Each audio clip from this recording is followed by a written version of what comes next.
En avvalasidan uzr so'raymiz. Aslida bu taqdimot ertalab soat 9da boshlanishi kerak edi. Ya'ni 9da mehmonlar yig'ilib, soat 10da taqdimotimizni boshlashimiz kerak edi. Uzr ba'zi texnik sabablarga ko'ra, ya'ni elektrning bo'lmasligi oqibatida biz bu taqdimotni soat 2da qo'yishga majbur bo'ldik. Birinchi mana shu tadbirda o'tkazishdan maqsad hammaning bilasizlar, dekabr oyida o'tgan yili vazirlikning maxsus byuroi qabul qilindi. Mana shu byuroga asosan respublikamizdagi barcha akademik litsey va kasblar kollejlari, barcha deganimizda alohida ta'kidlab o'tmoqchiman, chet el investitsiyalari hisobiga jihozlangan kasblar kollejlarda mana shu taqdimotni o'tkazish belgilangan. Vazirlikning büyük maxsus byuroi bilan. Bizim uğraşımızdan mana shu 3 ta kasblar kolleji bor. Mana shu 3 ta kasblar kollejida mana kuni kecha biz Xiva qishloq xo'jalik kasblar kollejida mana shunday taqdimotni amalga oshirdik. Bugun mana Urganch qurilish kasblar kollejida amalga oshiramiz. Va dushanba kuni Urganch tibbiyot kollejida mana shunday taqdimotlarni amalga oshirishimiz rejalashtirilgan. Juda ko'pchiligimizga ma'lum, Xorazm viloyati bo'yicha Yaponiya hukumatining kredit hisobiga 2 ta kasblar kolleji, ya'ni Xiva qishloq xo'jalik kasblar kolleji bilan Yang'ar Ostona qishloq xo'jalik kasblar kollejlari har ikkalasi ham har kam 1 milliard so'mdan ortiq jihozlar bilan jihozlanib, bugungi kunda o'quv tarbiya jarayonida mana shu jihozlarni qo'ya olmoqda. Endi Koreya hukumat kredit hisobiga viloyatimizda 9 ta kasblar kolleji jihozlangan. Va Osiyo taraqqiyot banki loyihasi bo'yicha 3 ta kasblar kolleji da mana shu jihozlardan jihozlash ishlari amalga oshirilgan. Bular mana shu bugun tashrif buyurgan Urganch qurilish kasblar kolleji, Shovotdagi qurilish kasblar kolleji va Urgandagi Yengil sanoat kasblar kollejlari hisoblanadi. Bugungi yig'ilishda yana bir o'ziga xos tomoni borki, mana kuni kecha bosh vazir o'rinbosari Rustam Sa'dovich Qosimov ayni paytda o'zimizning vazirimiz topshiriqlariga muvofiq Davlat test markazi direktori Bahrom aka Ismoilovning buyruqlariga muvofiq Davlat test markazining vakillari butun respublikamiz viloyatlari bo'ylab xizmat safariga chiqib amalga oshirilayotgan xuddi mana shu yo'nalishda, ya'ni kasblar kollejlariga keltirilgan bu chet el jihozlari bo'ladimi, mahalliydan olingan jihozlar bo'ladimi, mana shundan o'quv jarayonida foydalanish aholi qanday degan masalaga javob topish maqsadida butun viloyatni respublikamizga, shu jumladan viloyatimizga ham tashrif buyurishgan. Ana hozir bizning sizlar bilan birgalikda ishtirok etishyapti Davlat test markazining bosh eksperti, ko'pchiligimizga menimcha yaxshi tanish Yusufjon aka Mahmudov ishtirok qilishyapti.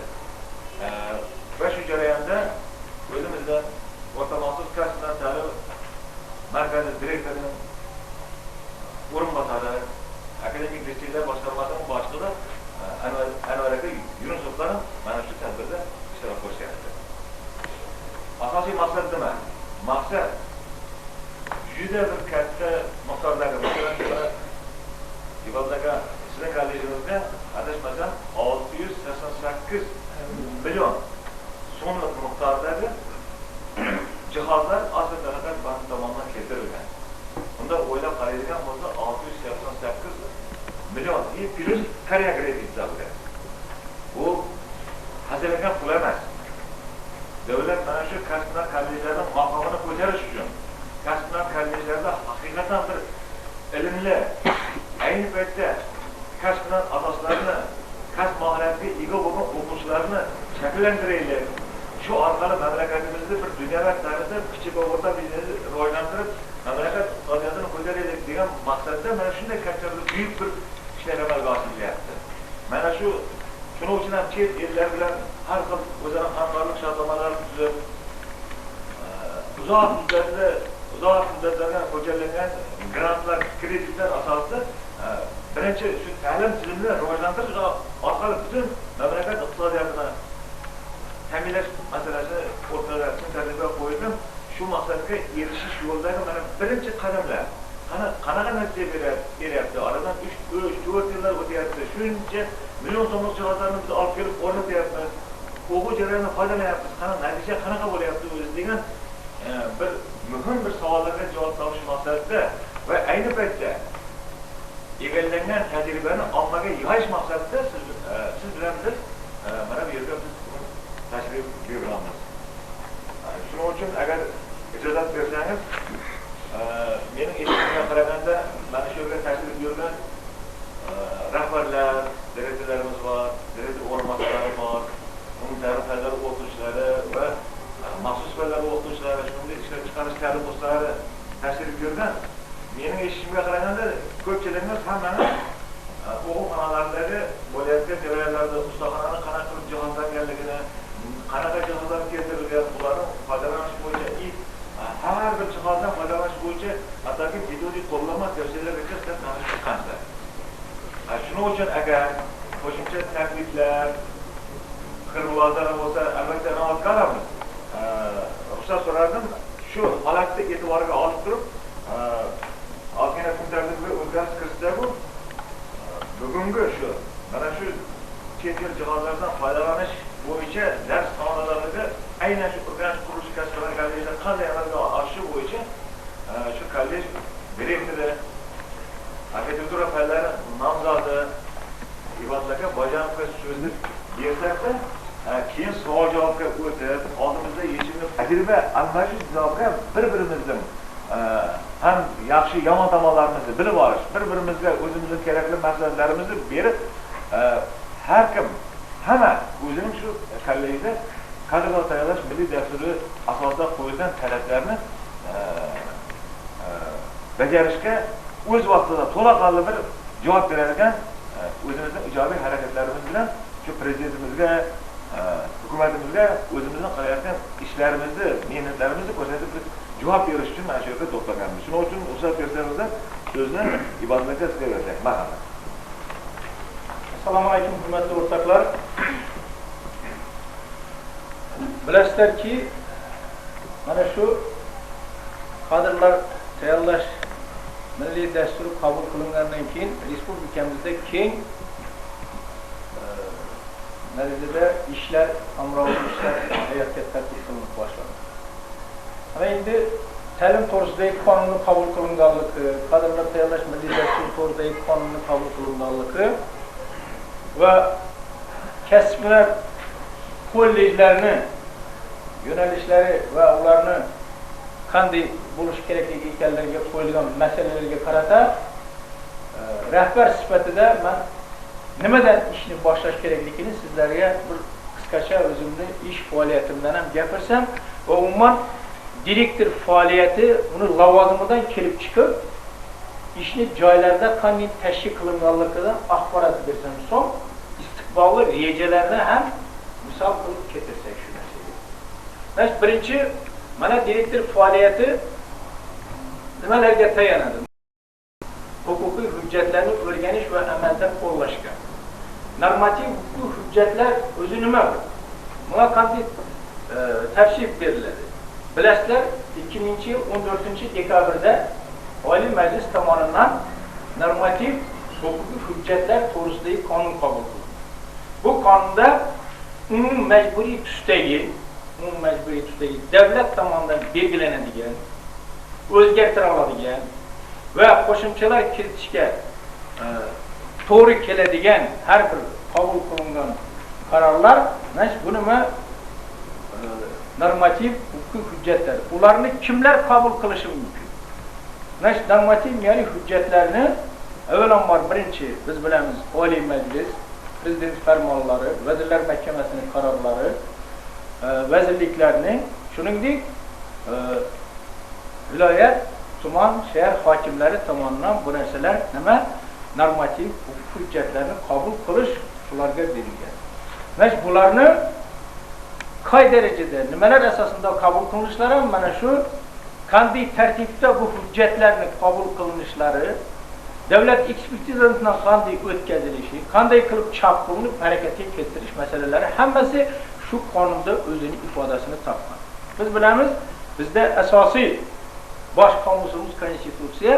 Mana shu konstitutsiya negizida nimaki qonunlar qabul qilinsa, qarorlar qabul qilinsa, bittasi ham shularni shu konstitutsiya zid bo'lmasligi kerakligini hammamiz anlaymiz.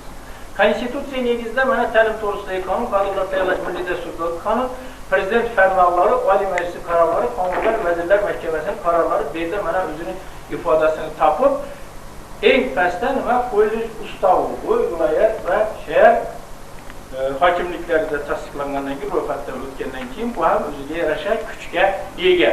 Mana shu hujjatlarga birinchi navbatda nima rahbar itoat qiladi va shularni bajaradi. Bularning negizidan kelib chiqib direktor vazifalarni taqsimotini to'g'ri qilish kerak. Endi bizda hozir shu kunlarda yangi o'quv yurtlari tashkil qilinyapti. Rahbarlarimiz toza bo'layapti. Mana shu yana normativ huquqlar negizida direktorlar taqsimoti mana aytilib, bu yerda o'zining ifodasini topgan ma'naviyat, ma'rifat, o'quv ishlari, amaliyot ishlari bo'yicha, ma'muriy xo'jalik ishlari, kadrlar va moliya, iqtisod bo'yicha direktor o'rinbosari bu sizlarda yo'q ko'plangan. Biz bu masalani budjetdan tashqari mablag' hisobiga shu kollejimiz tashkil qilingandan mana shu shtatni kiritib, shu shtat bizga juda yaxshi imkoniyatlarni beryapti va kadrlarni tashkil qilishda, moliya ishlariga e'tiborni kuchaytirishda va mana shu olingan jihozlarni saranjom solishda, umuman qolaversa samaradorlik qilib ishlatishda juda asqatayapti. Direktor shuningdek ichki nazoratga ega bo'lishi kerak. Bilasizlar, har bir masalada vazifalar, taqsimotlar bo'lgandan keyin u yerda ichki nazorat o'ziga yarashli bo'lishi kerak. O'quv ishlarida ma'naviy, ma'rifiy, uslubiy kadrlar bilan moliyaviy xo'jalik faoliyati bu o'zining ifodasini bizda topgan. Direktorning sifat nazorati tahlili. Agar e'tibor bergan bo'lsangiz, mana bu yerda 10 ta planshet tur. Mana bu yerda 10 ta planshet, men aytib o'tdim qisman rahbariyatimiz kelishga qadar. Mana shu 10 ta planshetda mana bu yerda birinchi aytib, ta'limda sifat nazoratini olib borish mexanizmlari ishlab chiqadi. Bu shaxsan direktorning o'ziga, rahbar bu ishlar bilan qattiq shug'ullanishi kerak. Ta'limda sifat nazoratini olib borishning vazifalarini ishlab chiqadi. Nazariy, amaliy mashg'ulotlarni mazmunli tashkil etish o'tkazish bo'yicha shart-sharoitlar yaratadi. O'quv ustaxonalarida amaliy mashg'ulotlar o'tkazish sharoitlarini yaratadi. Ish beruvchi korxona bilan ijtimoiy hamkorlik ishlarini olib boradi. Pedagog, muhandis pedagoglarni ichki imkoniyatlardan kelib chiqqan holda moddiy ma'naviy rag'batlantirish yo'lga qo'yadi. O'qituvchilarning ijodkorlik, izlanuvchanlik, pedagog mahoratlarini oshirish bo'yicha iqtidorli malaka oshirish kurslariga jalb qiladi. Qarang, mana shu narsalar amalga oshirilgan ishlar monitoringini olib boradi va sifat komissiyasiga axborot beradi. Mana shu tahlil, mana bu yerda hamma direktor o'rinbosarlariga, pedagog, muhandis pedagoglarning huquqlari, vazifalari o'zining ifodasini topib, biz mana shu planshetlarni har bir direktor o'rinbosariga, har bir o'qituvchining borib tahlil qiladigan joylariga ham albom shaklida qilganmiz kutubxona berib, hamda mana shu plakatni osib qo'yganmiz, bu yengillik tug'dirishi kerak. Har doim mana shu soha xodimlariga o'zlarining vazifasini anglatib, shu narsalarni shu tizimda to'g'ri olib borish kerakligini anlatadi.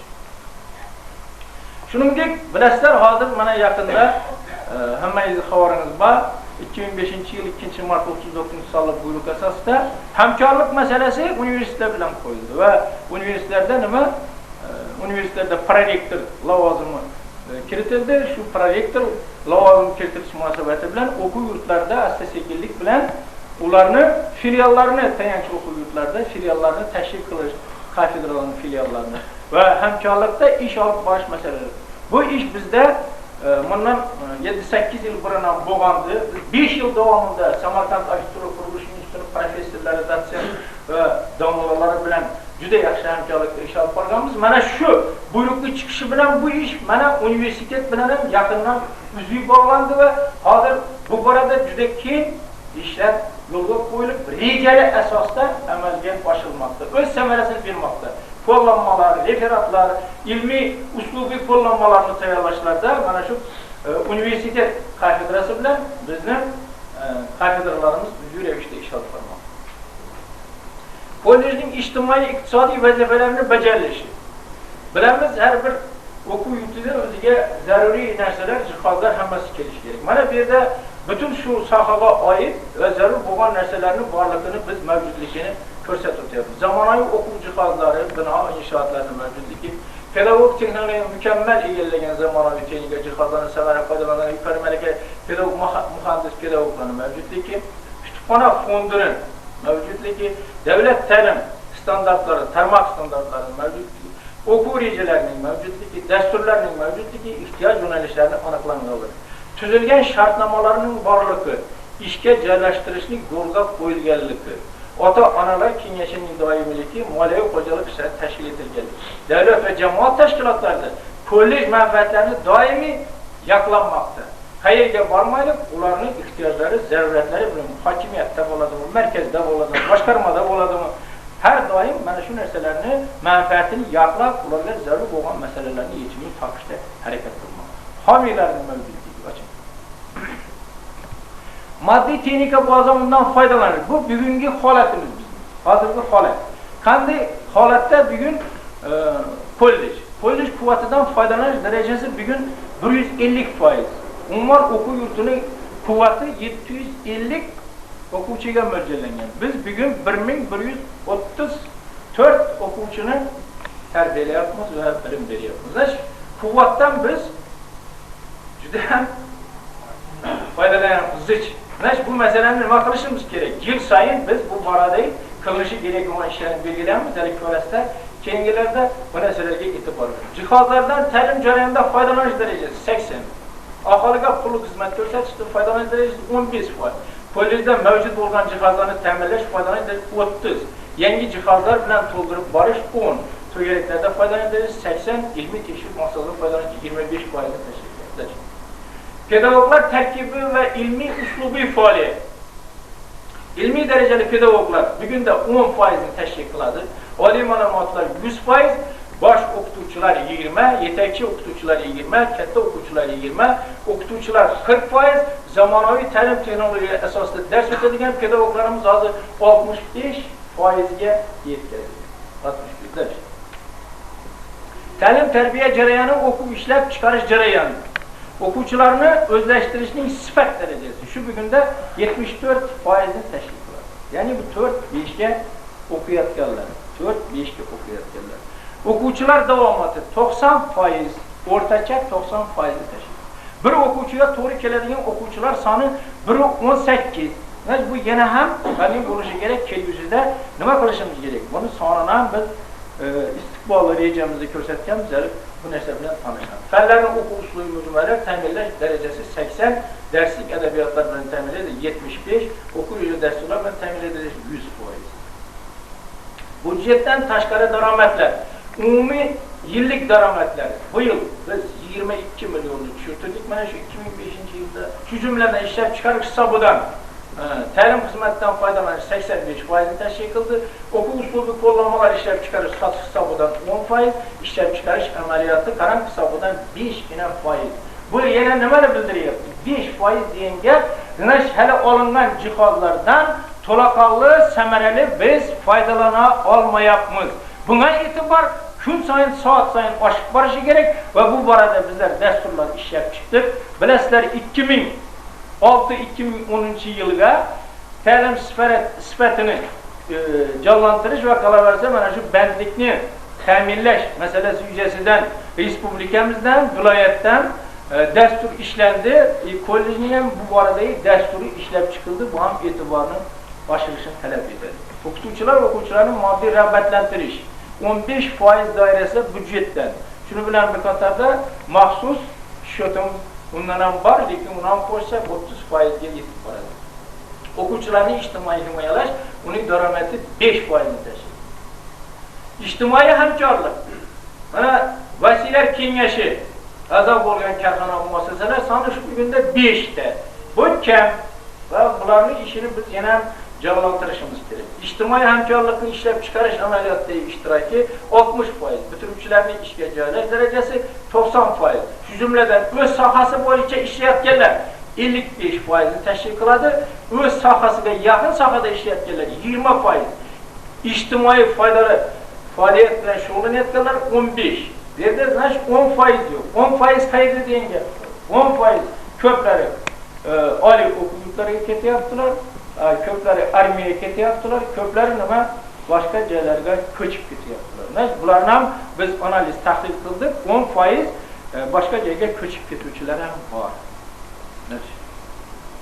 Ilmiy pedagogik kengash mana 5 ta masala ko'rilgan, bular chuqur tahlil qilingan, bularning qarorlari asosida o'quv yurtimizda keng miqdordagi ishlar olib borilyapti.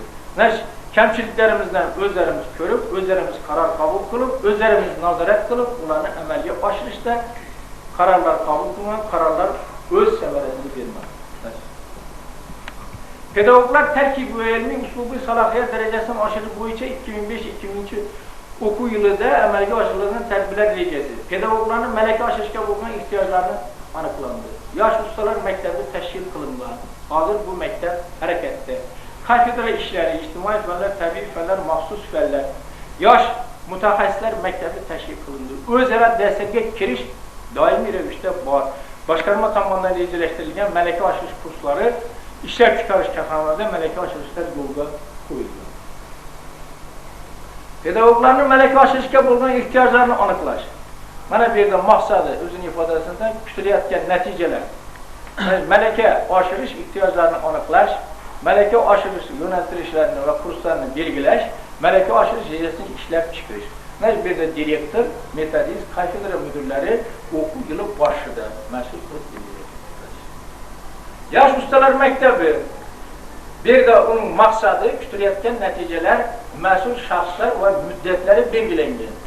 İşlab chiqarish ta'lim ustalariga metodik yordam berish, o'zlashtirilgan metodik bilimlarni amalda qo'llash, o'quv amaliyoti ishlab chiqarishga tatbiq qilish.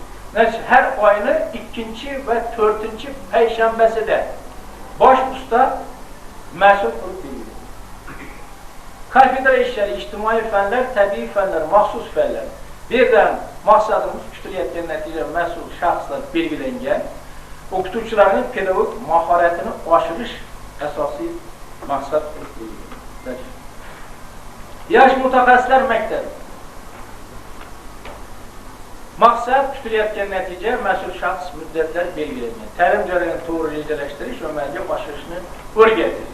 Davlat ta'lim standartiga muvofiq ravishda yillik talqin rejasini ishlab chiqish, dars rejasini tuzish, darsni to'g'ri tashkil etish. Har oyning 1-3 haftasida o'quv ishlari bo'yicha direktor o'rinbosari. O'zaro darslarga kirish. Bilasizlar, o'quv yurtlarining hammasida bu bor. Tashkil qilingan bundan maqsad tajriba almashish, pedagog mahoratni oshirish, ilg'or pedagog texnologiyalarni o'rganish. Kafedra mudirlari tomonidan amalga jadval asosida. Malaka oshirish kurslari boshqarma tomonidan o'qitadigan fan bo'yicha yangi pedagog axborot texnologiyalarini o'rganish, ilmiy uslubiy saviyali pedagogik mahoratni takomillashtirish, fanni o'qitish bo'yicha yangiliklarni o'rganish. O'quv ishlari bo'yicha direktor o'rinbosari mas'ul reja asosida. Ishlab chiqarish korxonalarida malaka oshirish, kasbiy mahoratni oshirish bo'yicha kasbiy ta'lim bo'yicha direktor o'rinbosarimiz mas'ul, bajarish muddatlari o'qituvchilar va ishlab chiqarish ta'lim ustalarining individual malaka oshirish rejalari asosida. Ta'lim muassasasining uzoq muddatga mo'ljallangan rivojlantirish strategiyasini belgilash 2005-2009 yillar. Moddiy texnika bazasini rivojlantirish, undan samarali foydalanish. Bu borada qisqacha men yana bir aqllanib o'tmoqchiman. Bilasizlar,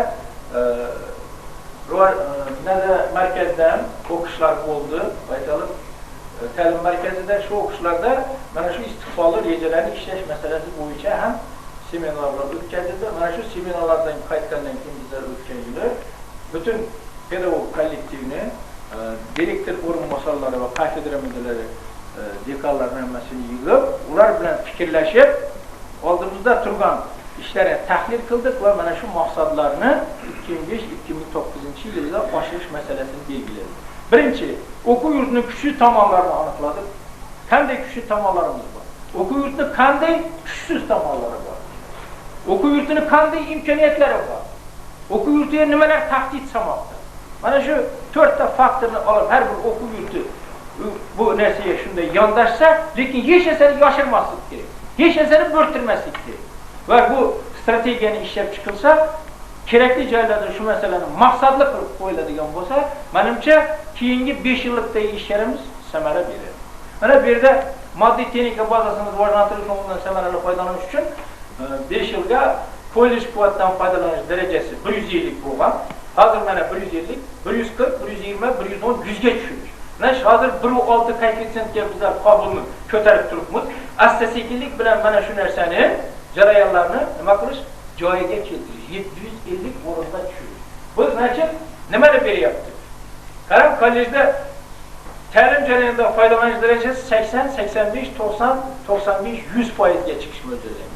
Kollejda mavjud bo'lgan jihozlarni ta'minlashdan foydalanish darajasi 60% ga chiqadi. Yangi jihozlar bilan to'ldirib borish esa 45% ga ko'tarish. Pedagoglar, muhandis pedagoglarning kasbiy tayyorgarlik sifatini oshirish maqsadlar. İlmi dereceli pedagoglar hazır kunda 10% teşkil kılsa, ana 2009'da var 15, biz rejeleştiriyoruz. Bunun üstünde işleşimiz gerek. İzlenişe alıp barışımız gerek. Pedagogların işe celp kılışımız gerek. Maksat, doğru maksadını emelli aşım üstünde işleşimiz gerek. Baş okutucular bana 10, 35'i veriyor. Yetekçi okutucu 20, 30. Sertifikasında her bir saha boyunca ne var? Rost var. Rost var. Təlim, tərbiyə cərəyanı sifət və səmərədarlıqını aşırır. Maqsadlar. Okucuların özləştirişini sifət dərəcəsi. Bugün də 74'ü təşkil yaptı. Biz maqsad qoyduk. Şu 85'ə erişiş. Yani 4 ve 5 baha aladigənlərini şu dərəcəyə çıxarır. Böylekin köz boyamaçılıq bilən, nator baha qoyuş bilən emas, ciddi soravlar və ciddi işləşlər bilən bu nərsəyə erişini əməliyə qoyamıyor. Buna mənim to'g'ri kelganda reyting masalasi bo'yicha aytib beraman, buni qanday amalga oshirish jarayoni ma'lum bo'ladi. O'quvchilarning davomati 90 dan 95ga. Mana qarang, bitta o'qituvchiga kelayotgan o'quvchilarning soni shu kunda 18 ni tashkil qilsa, biz shuni 12 ga olib borishni qo'yamiz. Mana bu individual o'quvchilar bilan ishlash imkoniyati beradi, ular bilan muloqotni ham yana ko'paytiradi. Yangi jihozlar bilan to'ldirib borish 100% ga qolgan jarayonlarni ham oxiriga yetkazish mumkin. Budjetdan tashqari daromadlar miqdorini oshirish. Budjetdan tashqari daromadlar mana shu bugun o'tgan yil 18 ni rejalashtirib 22 yil bajardik. 2005'te 18 bu reja 22 yil bajardik. 25 ga chiqarish bizga rejalashtirilgan. Ishlab chiqarish hisobidan sertifikasini bular o'sishini beradi. O'quvchilarning ijtimoiy himoya qilish. Budjetdan tashqari daromad hisobidan o'quvchilarni moddiy rag'batlantirish. 2005-yilda yana aytdik 15% degandik. Budjetdan tashqari daromadlardan 15%, mana bu yerda qarang, budjet hisobidan 30% ga chiqarish chorasini ko'ryapmiz. 30%. Mana bu borada biz haqiqiy moliyaviy ishlarga e'tiborni kuchaytirib, talabchanlikni va himoya qilish masalalarini ko'tarishimiz kerak. Her doim payda bo'lmaylik, bu masalaga e'tiborni kuchaytirib. O'quvchilarning ijtimoiy himoya qilish masalasi 13%. Biz qabul qilingan Vazirlar Mahkamasining qaraversa, Oliy Majlis tomonidan qabul qilingan qonunlar qaraversa, hozirgi mana prezidentimizning ma'ruzalaridan kelib chiqqan o'sish miqdorlarini qisman inobatga olgan holatda shu narsalarni oldimizga maqsad. Kollej tayyorlash yo'nalishlari bo'yicha mutaxassislar tayyorlash sifatini oshirish maqsadida ijtimoiy hamkorlikni rivojlantirish. Mana vasilalar bizda 5 edi.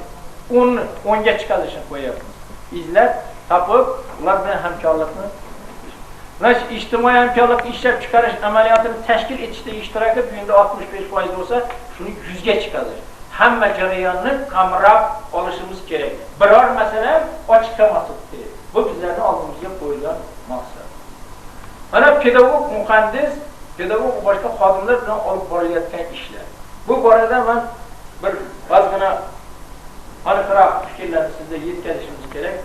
Biz mana shunday reyting, ishlar reytingini ishlab chiqdik. Bu masala bo'yicha ko'plaringiz Avgust pedagog kengashda ishtirok qildingizlar. Bu masala yuzasidan qarorlar qabul qilinganda hamma o'quv yurtlariga keng yoyish kerak. Mana bu nimalarni o'z ishiga qamrab oladi. Mana shu kitobchada. Bu yerda mana to'liq yozilgan har qaysingizni bittadan kitob berdik. Buni hozir o'zlaringiz olib o'qib tahlil qilasizlar. Mana shu yerda o'quv ishlari, qarang, o'quv ishlarida nimalar bor? Mana o'quv ishlari deyapmiz. O'quv ishlari bo'yicha kunda bajariladigan ish bor.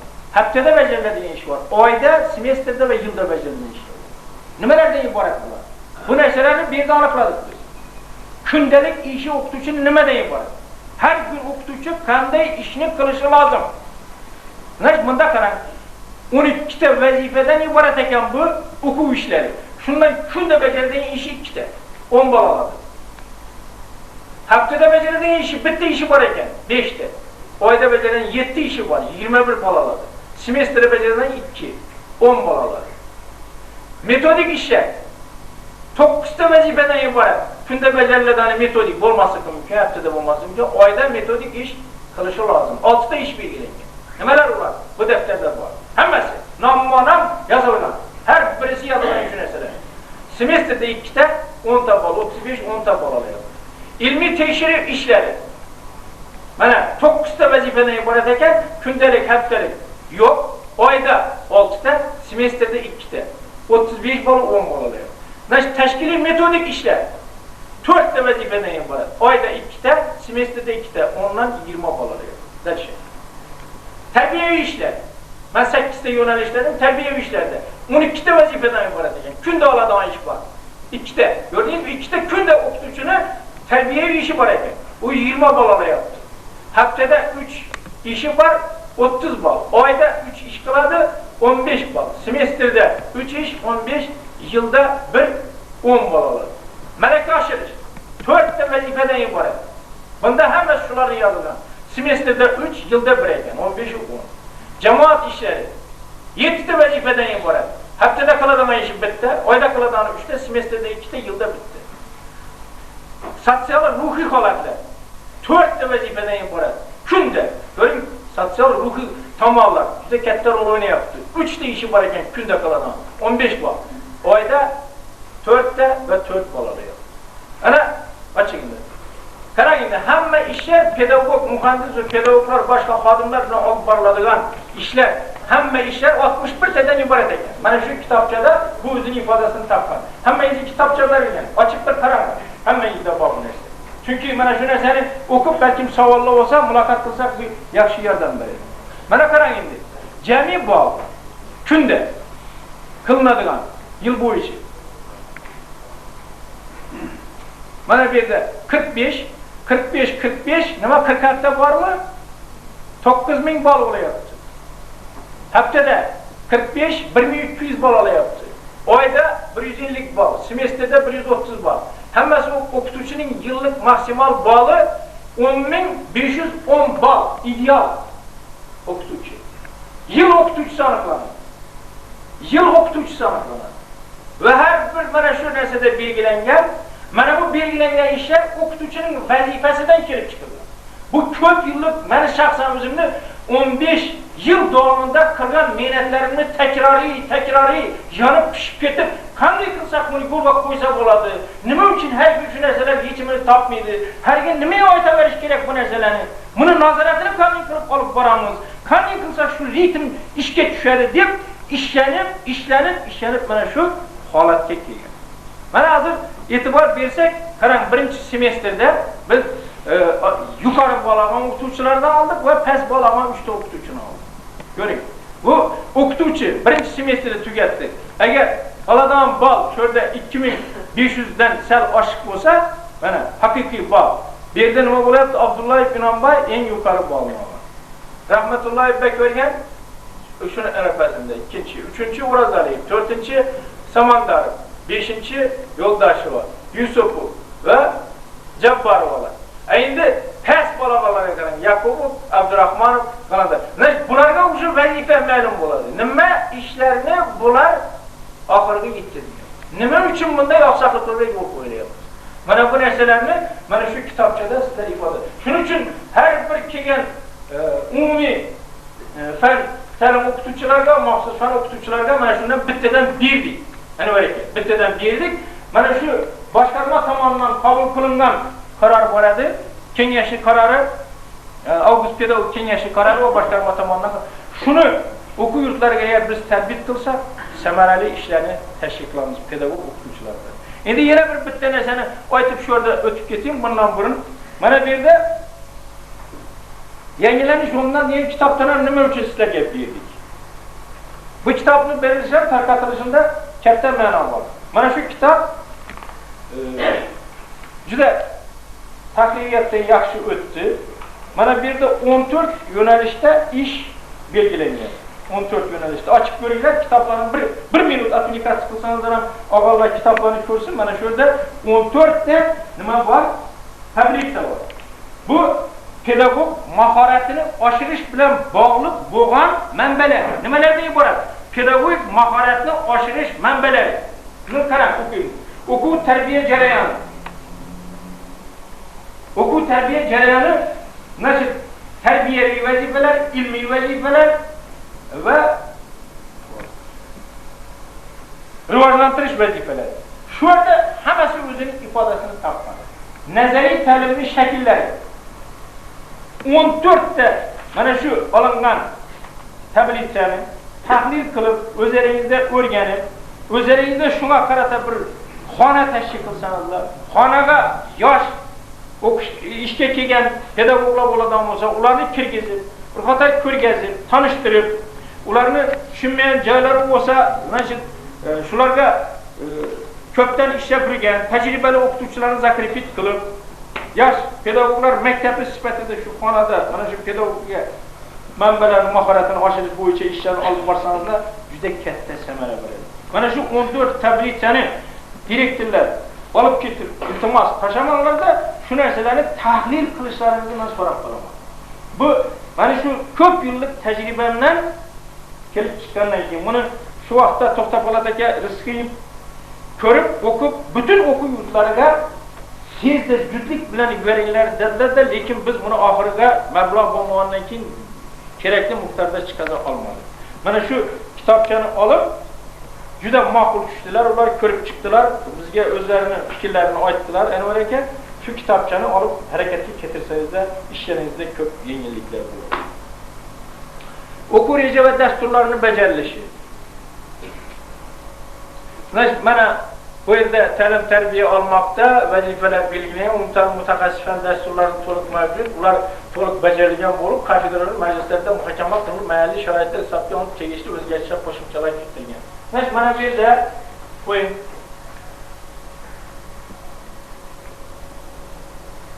Mana bu yerda umuman o'quv rejalarini sal ko'p nima bo'lgandan keyin sifrlar biz hammasini hisoblab chiqqanmiz.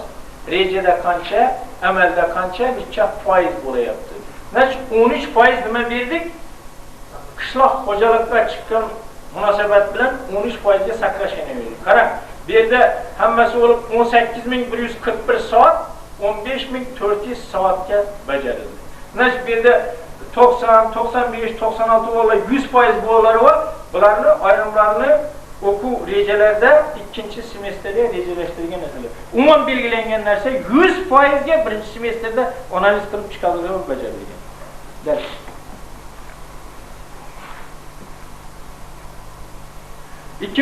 yilda qabul rejasini bajarilishi. Biz asosan qabul rejalarini nima masalalarda olib bordik? Qarang, belgilangani 11 yo'nalish bo'ladigan bo'lsa, hammasi 390 shu o'quv yurti tashkil qilinganidan mana biror yil bo'lmaganki, biror yil o'quv reja bizda bajarilmas.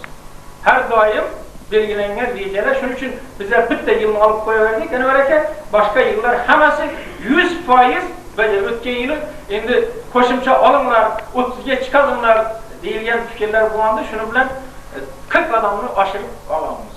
40 odamni oshirib olamiz. Endi mana olib qaran vaqtimda agar direktor izlanuvchan bo'lmasa, o'z ustida doimo ishlamasa, bu narsalar o'zini samarasini bermaydi. Shuning uchun bu yerda mana direktor lavozimidan kelib chiqqanda men o'zimda bajargan ishlar 10 ta kitob, 20 ta amaliy ish, mana kitoblarning ro'yxati, albom va qo'llanmalarning ro'yxati buzildi. Respublika kitoblar ro'yxati, mana diplom loyihalash ishlari, me'morlar maskani, mustaqillik me'morlari, yuksak mas'uliyatli yutuqlar kerak, yangilanish yo'lidan. Mana bu kitob ham juda yangilikdan kitobimiz. Huma qo'ngan shay, izlanishlar samarasi. Mana bu izlanishlar samarasida analiz bor. Kelgan izlanishlar mana shu tayanch o'quv yurti bo'lgan vaqtimizda juda ko'p respublikadan komissiyalar keldi. Bular o'zlarining fikrlarini hammasini aytib, shu erishilgan muvaffaqiyat kamchiliklarni berib ketdi. Shularni biz hammasini jamlagan kitobcha qilganmiz. Bu o'quv yurtlari ko'plariga yangi tashkil qilinganlarda samaran beradi. Shu narsalarni idan ma'naviyat sarchashma, butun o'tkazilgan ma'rifiy ishlar. Bunda o'zining ifodasini topib, bu ham juda ko'p gazeta, jurnallarda va boshqalarda o'zining ifodasini topdi. Shahar muhti kamolatga shamollar. Respublika gazeta va jurnallardagi maqolalar ro'yxati. Mana bu yerda 11 tasi bizda hozir shu narsani keltirilgan. Bu respublika gazetada, respublika matbuotida chop qilingan. Mahalliy gazetalardagi maqolalar ro'yxati 15 ta. Ajratilgan davlat mablag'lari, chet el kreditlari, budjetdan tashqari mablag'lardan foydalanish. Mana shu yerda bitta narsaga biz to'xtalishimiz kerak. Mana aytaylik, birinchi navbatda bizda nima budjetdan pul olamiz. Mana smeta bo'yicha belgilangani 179 million 532.2. Mana moliyalashtirilgan 169 million 554.4. Bajarilgani 164.767.7. Bu buxgalteriyaning hisobotidan aniq olingan va har yil juda ko'p qiyinchiliklar bo'ladi mana shu narsa. Bu narsa tasdiqlanadi, lekin shuni biz to'laqonli olmaymiz. Shuning uchun ana aka bu masalaga bir markaz e'tiborini berib, shu narsalarni bir qo'llab-quvvatlash yil oxiriga kelganda shu pullarni mahalliy budjetdan o'z vaqtida ajratilishini bir nazorati respublikada tashkil qilinsa, bu juda katta bir ahamiyat kasb etadi. Bilamiz, mablag' yetishmaydi, lekin smetada qo'yilgan ishlar bajarilishi qonun doirasida belgilangan. Uni hamma bajarish lozim. Shuning uchun mana bu yerda qarang 179 169. 10 million praktически ne dodadi. Bu har yil bor buning. O yüzden bacarmabsiz-ku. Va endi nima? Chip, ha? Qolganda bajarmabsiz. Bu buning masala. Bu yerda oylik bor. Oylik chunki dekabrning oyligi biz yanvarda beramiz. Bu bilan to'liq bu, polisi. Chunki bu yerda hammangiz bilasizlar, direktorlar. Chunki uni qolgan qismi bor. Qolgan qismini biz oylikni nimada beramiz? To'laqonli bajaramiz. Bu to'laqonli bajaramiz. Chunki uni dekabrning oyligi o'sha yanvarning 15-20siga qarab turib hisoblanadi. Shuning uchun bu yerda u bajarilmagan degan gap bo'lmaydi, bajarilgan bu to'laqonli. Chet el kreditlari 2003-yilda 67 million, 2004-yilda 99 million, 2005-yilda 520 million. Jami bo'lib 688 millionlik jihoz olindi. Ana shu yerda aytmoqchiman, kelib qoldi. Ana bu chiqar bu. Mana shu jihozlarni olganimizdan keyin, mana biz maxsus albom ishladik. Chunki bu jihozlarning ko'pisi bilan ko'p o'qituvchilar tanish emas. Mana ko'pisi tanish emas. Hamma olingan jihozlarni biz nima qildik? Ta'limfalari bo'yicha, ishlab chiqarish ustaxonalari bo'yicha rasmlarni tushirdik. Suratlarini tushirib jihozning nomini qo'ydik. Jihozning nomini. Qo'llanish qayerda qo'llanadi? Mas'ul xodim kim? Kod yoki raqam nimadan iborat inventarda. Shuningdek qilib ishlab chiqdikki, endi bo'ldi, tushunarli bo'ldi. Mana shu narsada hamma olingan jihozlar o'zining ifodasini topdi. Ham inventarizatsiya qilib tekshirishda yaxshi. Borib, ham toza yangi kelgan o'qituvchilar uchun nima jihoz, nomi nima, qayerda turibdi, qanday foydalanadi, qaysi kursda ishlatadi, qachon ishlatadi, tema mavzularni yoziladi. Mana bu narsa uchotni olib borish uchun katta ahamiyat kasb qiladi. Shuning uchun mana bu yerda shu nimaga kredit liniyasiga kelgan o'quvchilar ham bor. Mana shu albomlarni tayyorlasalar yoki bundan keyin kredit liniyasiga kiradilar, bu masala bilan ishlasalar katta ahamiyat kasb qiladi. Bu ham buxgalteriyaning hisoboti uchun ham, o'quv yurtidagi butun pedagoglar uchun ham yengillik yaratib beradi.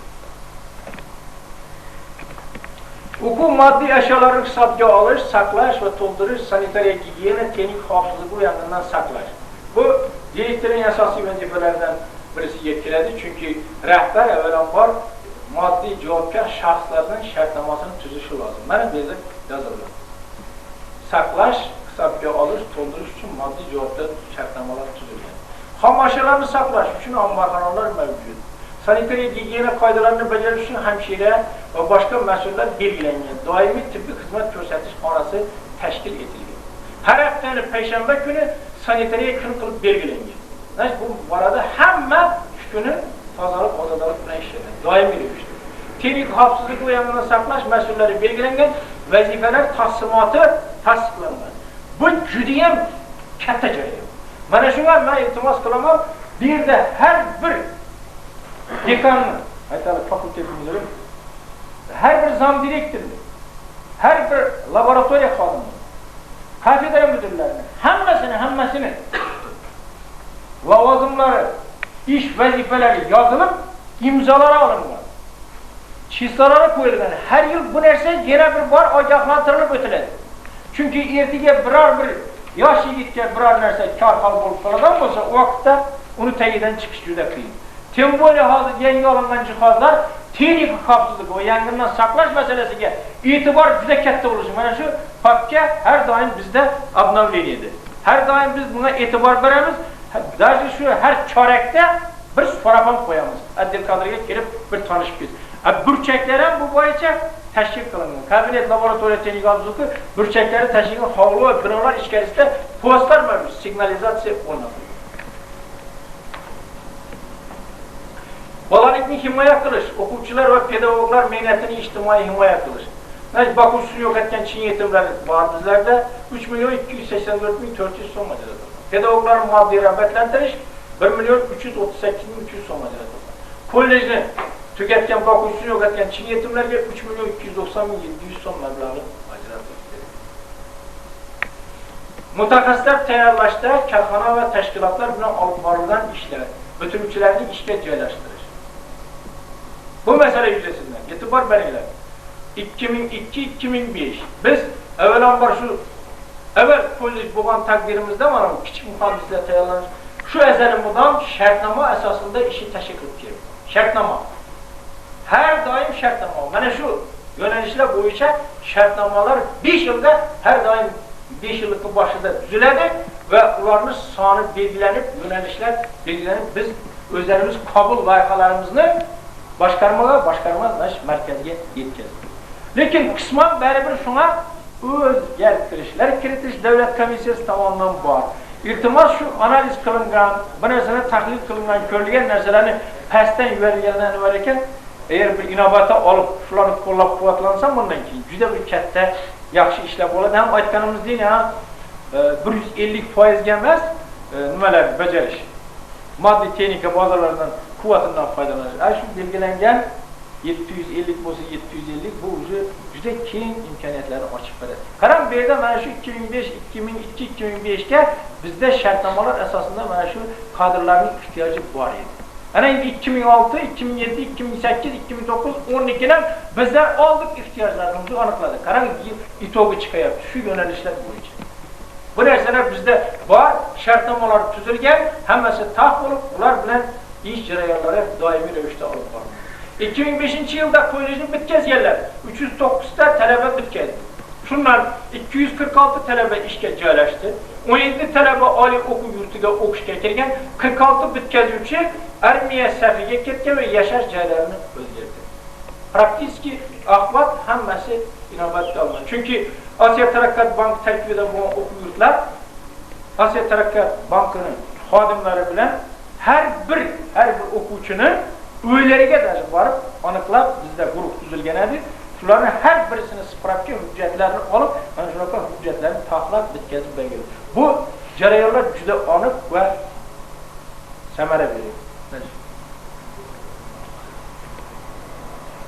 Nazorat, monitoring va baholash. Mana biz aytdik 8 ta jarayon, 8 ta jarayonni hammasida o'quv ishlari, metodik ishlar, tarbiyaviy ishlar, jamoat ishlari, metodik ishlar, tashkiliy metodik malaka oshirish so'zlari. Shuni jarayonlarning hammasida monitoring olib borildi. Shuni natijasi qarab 8 ta kafedrada. Qanday belgilandi? Yana birinchi semestrda 2690 ball guvoh bo'lsa, olishib belgilangan ball. O'rtacha ball mana qanday kafedralar bo'yicha aniqlandi. Mana gaz ta'minoti 8-o'rinda. EXM dasturlashtirish 2115 ballni olgan, arxitektura mana 2034. Bular diagrammasi bor ochib. Ana bu diagrammada o'zining ifodasini topdi. Mana bizda o'sha vazifa turadi. Pedagog kengashda ham kafedralarning o'zidan vazifa turadi. Nima uchun gaz ta'minotida bu jarayon sust? Nima uchun o'zbek tili tarixda, huquqshunoslikda, qo'm qurilishda va mana EXMga qarab belgilangan darajaga praktik yaqinlashib qoldi.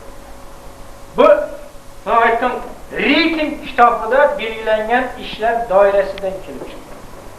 Bu sizlarga ham keng imkoniyatlarni ochib beradi. Boshqarishni yaxshi sistemali amalga oshirishni yo'lga qo'yadi. Boshqarishni. Xulosa, bu yerda shu jarayonlardan kelib chiqib, ikkinchi masalani oching. Hamma masalalar yuzasidan o'zlarimizga vazifalar belgiladik, kamchiliklarni bartaraf qilish choralarini ko'rdik. Eng asosiy vazifalardan 2006-2010 yillarga bitiruvchilarni sifatli tayyorlash va ularning mehnatidan foydalanish dasturini amalga oshirish katta vazifa bo'lib qo'ydi. Bu masala ham bizda o'sha ishlab chiqqan kollejda qayerda shu? Bunday. Mana tasdiqlandi. Biz shaharlikka ham yordam berdik. Men o'zim kuratorman shu masala bo'yicha shaharda bu o'zlarimizning hamma ishlarimiz mana shu qilinishi kerak bo'lgan ishlar o'zining ifodasini topdi. Muddatlari, mas'ul xodimlari belgilandi. Bu borada haqiqatda jiddiy ishlashimiz kerak bo'ladi. Jiddiy ishlashimiz kerak. Bu juda ham yaxshi o'rinlar va markazda aytalik bu oliy ta'lim va mana shu vazirlar mahkamasida yaxshi o'zi amalga oshirilgan. Viloyat bu bo'yicha qaror qabul qildi, shahar hokimiyati qaror qabul qildi.